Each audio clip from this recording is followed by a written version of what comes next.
एक बार फिर से आप सभी का स्वागत है। आज हम बात करेंगे मिथुन लगन वालों के लिए जनवरी 2023 कैसा रहेगा। देखिए, मिथुन लगन की ये जो आप कुंडली आपके सामने देख रहे हैं, इस कुंडली को जनवरी के अनुसार ही तैयार किया गया। हो सकता है कुछ ग्रहों के गोचर में परिवर्तन के अनुसार उनकी स्थिति चेंज जरूर हो सकती है। तो यहाँ सबसे पहले हम बात करने वाले हैं ग्रहों के गोचर की। ग्रहों का गोचर कैसा है, उसके बाद हम कुंडली के बारे में बात करेंगे। सबसे पहले अगर देखा जाए सूर्य के गोचर को, सूर्य 14 जनवरी तक धनु में रहेंगे। इसके बाद ये मकर राशि में प्रवेश कर जाएंगे। बुध धनु राशि में गोचर करेंगे और 17 जनवरी 2023 तक वक्री रहने वाले। शुक्र मकर में गोचर करेंगे। 22 जनवरी को इनका प्रवेश कुंभ में होगा। मंगल वृषभ में वक्री चल रहे और 13 जनवरी 2023 तक वक्री रहने वाले। गुरु मीन राशि में गोचर करेंगे। शनि मकर में गोचर कर रहे हैं और इस महीने में 17 जनवरी को उनका प्रवेश कुंभ में होगा।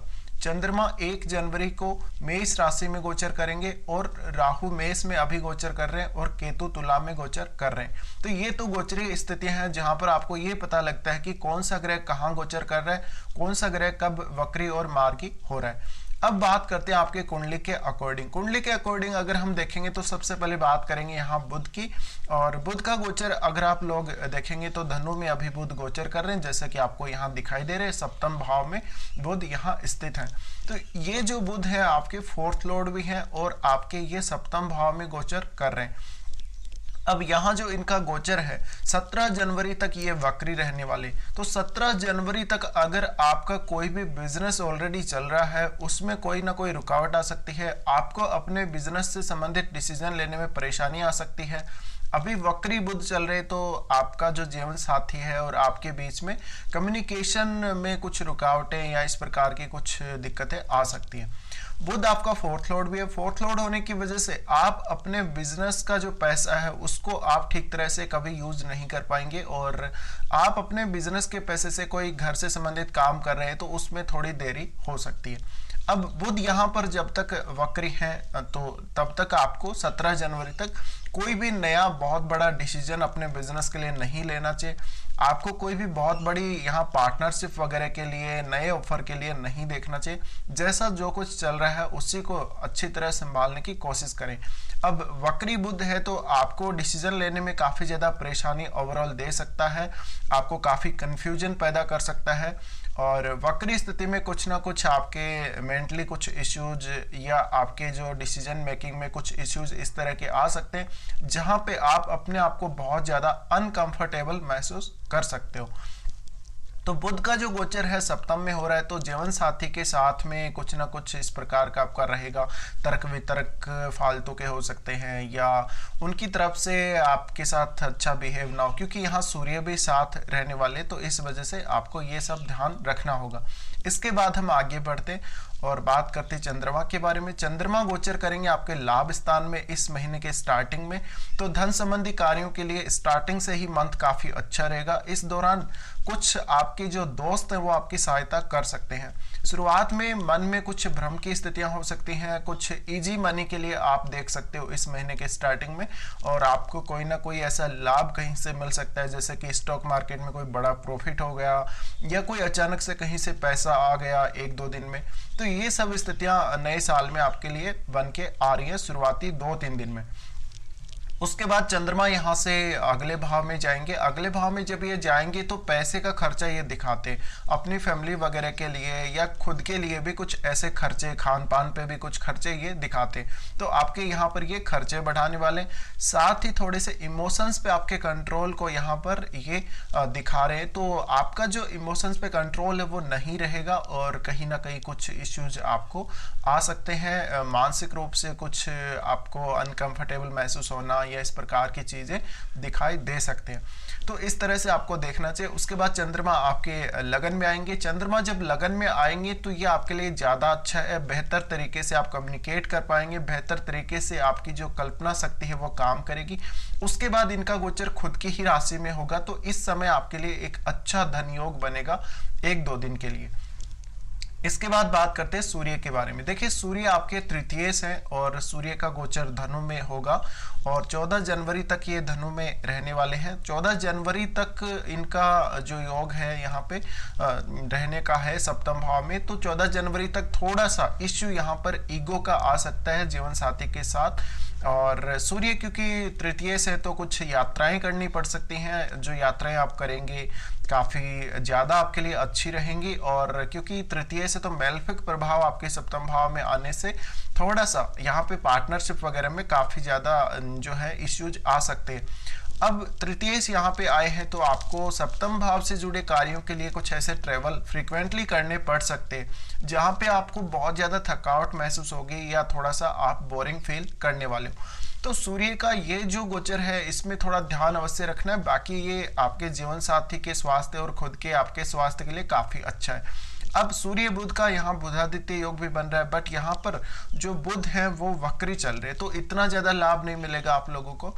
और ये समय उन लोगों के लिए काफ़ी बेहतर है जो सिविल सर्विसेज वगैरह की कोई एग्ज़ाम वगैरह दे रहे हैं और जो पॉलिटिक्स में है उनको सूर्य यहाँ काफ़ी अच्छे से सपोर्ट करने वाले। इसके अलावा कोई ऐसे जातक जो कम्युनिकेशन से जुड़ा हुआ कोई कार्य कर रहे हैं, कम्युनिकेट करके बेहतर तरीके से आप कैसे यहाँ पे फ़ायदा उठा सकते हैं सूर्य के इस गोचर का, तो ये आपको देखना चाहिए। इसके साथ ही देखिए सूर्य का जो गोचर है, सूर्य का गोचर कुछ ईगो इश्यूज ला सकता है, कुछ इस प्रकार के इश्यूज, क्योंकि बुध भी साथ है और बुध अभी वक्री है। तो ऐसे में फालतू की बातें, मतलब जिनका कोई बहुत ज़्यादा सेंस नहीं निकलता, फालतू की बातों में ईगो प्रॉब्लम्स आप लोगों को आ सकते हैं। अपने जीवन साथी के साथ थोड़ा सा बिहेव अच्छा रखिए तो बहुत अच्छा रहेगा। अब सूर्य उसके बाद जा रहे हैं मकर राशि में। सूर्य जब मकर में जाएंगे तो मकर में आपके लिए ये काफ़ी अच्छे हो सकते हैं यहाँ पे, और आपको कहीं से धन मिल सकता है, कोई प्रॉपर्टी वगैरह का आपको यहाँ पे फायदा हो सकता है। इसके अलावा यहाँ पर जो सूर्य जा रहे हैं तो आपको कुछ अचानक कुछ दुर्घटना वगैरह होने के चांसेस जरूर बनते, तो थोड़ा अगर ड्राइविंग करते हो या बाहर कहीं भी लॉन्ग डिस्टेंस ट्रेवल के लिए अगर आप निकल रहे हो तो सावधानी जरूर रखनी है।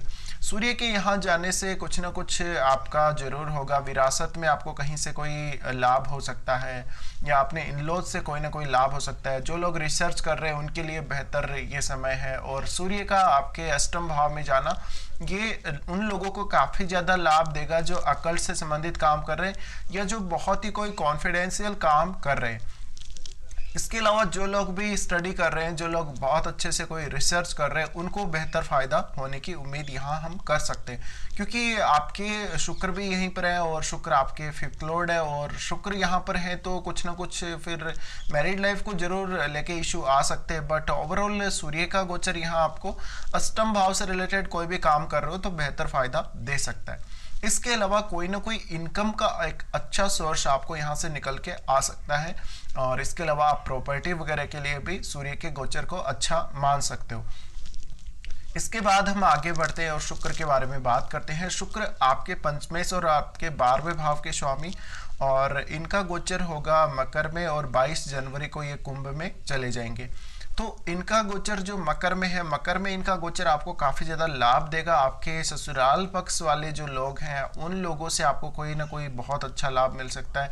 उन लोगों के साथ आप कोई पार्टी वगैरह एंजॉय कर सकते हो, वहाँ पे कोई फंक्शन वगैरह आयोजित हो सकता है। शुक्र का आपके अष्टम भाव में आना और किसी के साथ भी आपका रिलेशन हो या और किसी के साथ आपका रिलेशन बने, सेक्रेट कोई आपका रिलेशन हो, इस प्रकार का दिखाता है। शुक्र अब अष्टम में आ रहे तो अकल्ट में बहुत ज़्यादा रुचि होगी, और आपको कुछ ऐसी जो जहाँ पे कोई परफॉर्मिंग आर्ट्स वगैरह का या कोई आप ऐसे डांस वगैरह का कोई कोर्स कर रहे हो या आप सिंगिंग वगैरह कुछ ऐसा सीख रहे हो तो आपको बेहतर फ़ायदा हो सकता है। इसके अलावा यहाँ पर आपका 12वां भाव भी जुड़ा हुआ है, तो अगर आपका बाहर कोई ट्रेवल होना है, बाहर कोई आपको विदेश में यात्रा करनी है और आपको अष्टम भाव से रिलेटेड काम के लिए वो यात्रा करनी है, तो आपके लिए ये पॉसिबल हो सकता है इस समय में। अब शुक्र यहाँ से देख रहे हैं आपके सेकेंड हाउस को, तो सेकेंड हाउस को देखने से आपकी वाणी पर बहुत अच्छा प्रभाव शुक्र देने वाले हैं और कुछ खर्चे आपके जरूर ये करवाने वाले, पर यहाँ पर आपको कुछ इनकम भी जरूर शुक्र देने वाले। तो यहाँ शुक्र का रोल भी एक अच्छा नजर आ रहा है और शुक्र यहाँ पर आपको काफ़ी बेहतर धन संबंधी फायदे दे सकते हैं। इसके अलावा शुक्र यहाँ से जो आपको फायदा देंगे वो आपकी जो वाणी है उससे संबंधित होगा, तो यहाँ पे कुछ ना कुछ अगर आप वाणी के माध्यम से ऐसा काम कर रहे हो तो उसमें बहुत ज़्यादा फायदा आप ले सकते हो शुक्र के इस गोचर का। अब उसके बाद हम आगे बढ़ जाते हैं, मंगल के बारे में बात कर लेते हैं। देखिए मंगल यहाँ पर अगर हम देखें तो आपके छठे घर और आपके लाभ स्थान के स्वामी, और वो वक्री होकर चल रहे हैं, और मंगल यहाँ वृषभ में गोचर कर रहे हैं। 13 जनवरी तक ये वक्री हैं। 13 जनवरी तक कुछ आपके ऐसे खर्चे होने हैं जो आपके ऑलरेडी डिसाइडेड हैं पहले से, वो खर्चे तो आपके होंगे, बट और कोई खर्चा जहाँ पे कोई ना कोई आपको कोई भी ऐसा खर्चा हो तो वहाँ कुछ ना कुछ आपकी रुकावटें आ जाएंगी। तो कुछ हद तक हम ये मान सकते हैं खर्चों पे यहाँ पे नियंत्रण आप लोगों को रखना है। और साथ ही मंगल अभी वक्री है, तो जो लोग विदेश यात्रा के लिए अभी देख रहे हैं उनको कुछ ना कुछ रुकावटें आना, या उनको कुछ ना कुछ इस प्रकार के इश्यूज आ जाना जहाँ पे उनकी कोई गलती की वजह से उनको ठीक टाइम पे वीज़ा वगैरह नहीं मिल पाना, या इस प्रकार की दिक्कतें आप लोगों को आ सकती हैं। साथ ही मंगल 12वें भाव में जब तक है तब तक विशेषकर स्त्रियों की कुंडली में किसी और के साथ आपके रिलेशंस बने या कोई और आपको चीट करे रिलेशंस में, तो ये आपको ध्यान जरूर रखना है। इसके अलावा कुछ इस प्रकार के खर्चे जो आपकी गलती की वजह से हो गए हो, जो आपने बहुत ज़्यादा ईगो में आके या बहुत ज़्यादा गुस्से में आके कोई पैसा खर्च कर दिया, उस प्रकार के खर्चे यहाँ हो सकते हैं। इसके अलावा ये थोड़ा सा बेडरूम में तनाव पैदा करेगा मंगल यहाँ पर आपको। अगर आपका जो मैरिड हुआ है तो आप अगर मैरिड हैं तो यहाँ पे कुछ ना कुछ इश्यूज आ सकते हैं। मंगल यहाँ पे है तो बेडरूम में कुछ लड़ाई झगड़े के चांसेस यहाँ पे बनते हैं।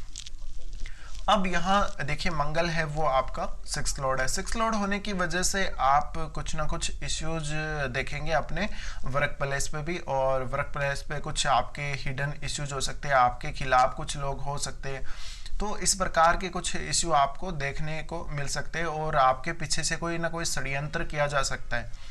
तो मंगल के इस गोचर में थोड़ा सावधान रहने की ज़रूरत रहेगी। और उसके बाद हम आगे बढ़ जाते हैं यहाँ से और बात कर लेते हैं गुरु के बारे में। गुरु अभी मीन में फिलहाल गोचर करेंगे। मीन में जब तक इनका गोचर है, इनका गोचर काफ़ी अच्छा है।